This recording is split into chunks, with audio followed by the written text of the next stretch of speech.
O caso Celso Daniel está de volta às manchetes 17 anos depois.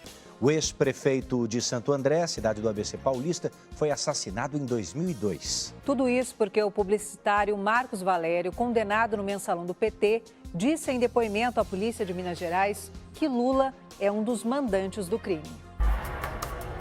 Um publicitário que sacudiu a política brasileira em 2005, durante as denúncias do mensalão. Marcos Valério foi condenado a mais de 50 anos de prisão por pagar propina a parlamentares que compunham a base de apoio do governo do ex-presidente Lula.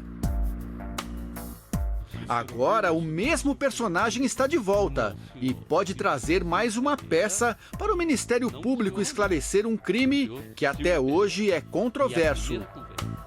O assassinato do então prefeito de Santo André, Celso Daniel.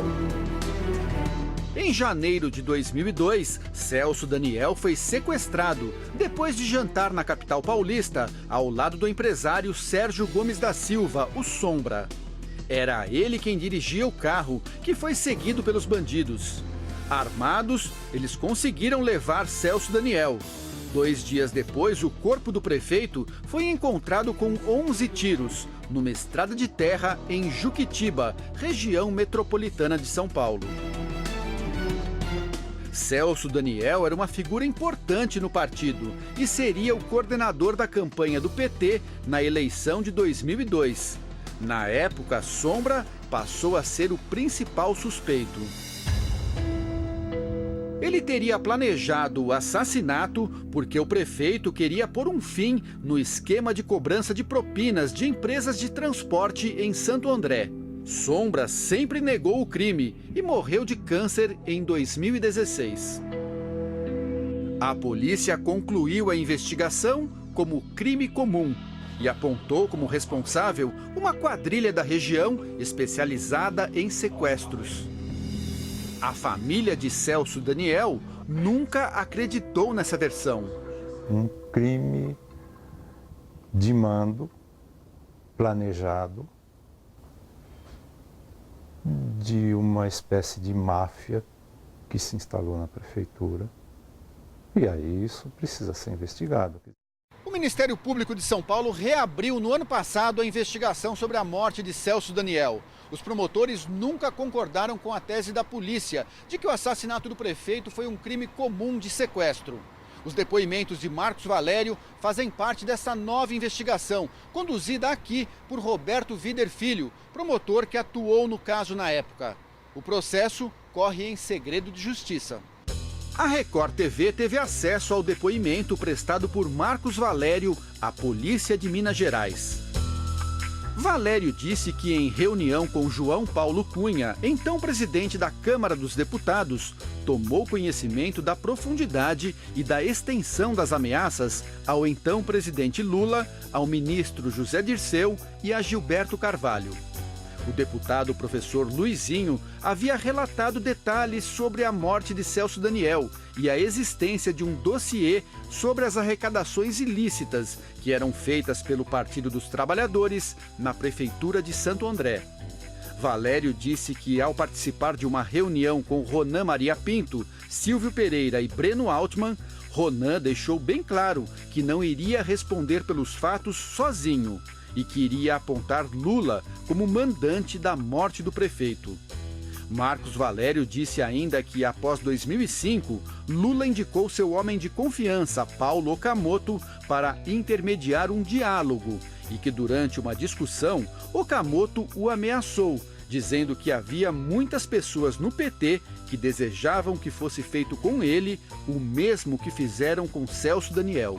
E que esse incidente deixou claro que havia um envolvimento da cúpula do PT e do presidente Lula na morte do prefeito.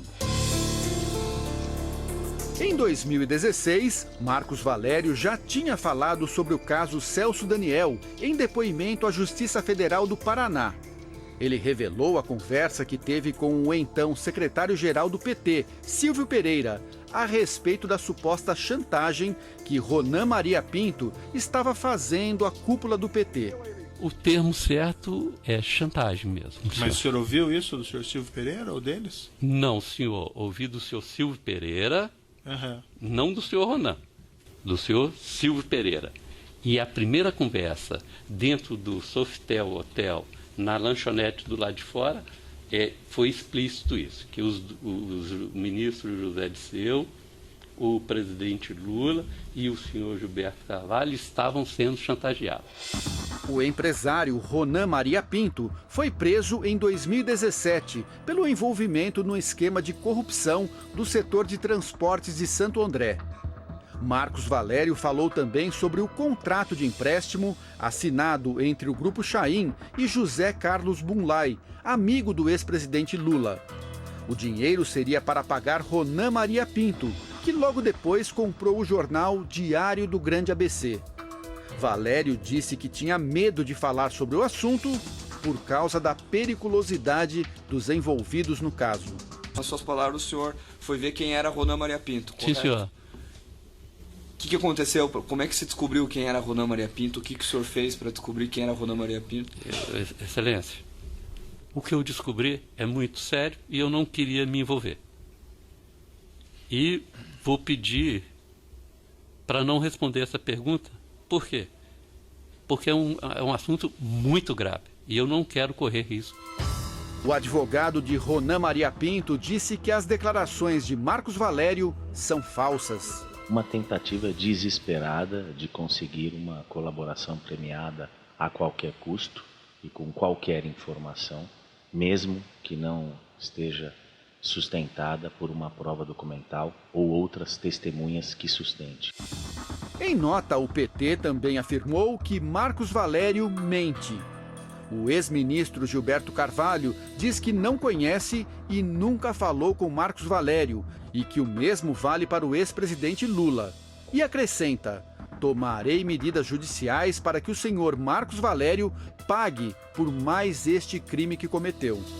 Também em nota, Paulo Okamoto disse que Marcos Valério repete declarações mentirosas e sem provas, que já foram investigadas e arquivadas pela Justiça. Para a família de Celso Daniel, a reabertura é motivo de esperança de que o caso finalmente tenha um ponto final. É um caso que a gente gostaria de ver elucidado. Essa sempre foi a batalha nossa, né? Que tudo fosse investigado, porque as circunstâncias foram sempre muito obscuras.